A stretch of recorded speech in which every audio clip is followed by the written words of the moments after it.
Welcome to Luca and Miguel. Enjoy the video. You begin as the administrator who already has global admin rights, so act now. First, open the Microsoft 365 Admin Center and find the user record. This is how you change the user principal name, UPN, and the primary SMTP. Once done, choose whether you will replace the primary email, add an alias, or change the sign-in name.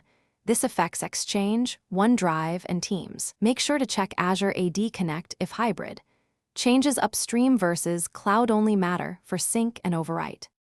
You now edit the UPN in the user profile, pick the verified domain, and save. This updates sign-in immediately for cloud-only accounts.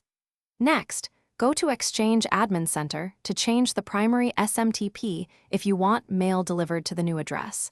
Add old address as alias to preserve receipt. If your environment uses Azure AD Connect, make sure to update the on-premises AD attribute instead. Then trigger a sync. Otherwise, the cloud change will be overwritten and frustration follows. You finish by having the user sign out and sign in with the new UPN. Make sure they re-authenticate in Outlook, Teams, and mobile apps so tokens refresh. Verify OneDrive and SharePoint links still work and update any shared permissions or group memberships that reference the old address.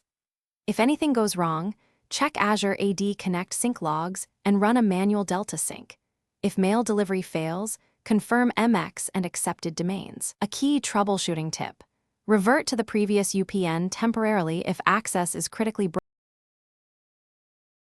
Thanks for watching and please subscribe.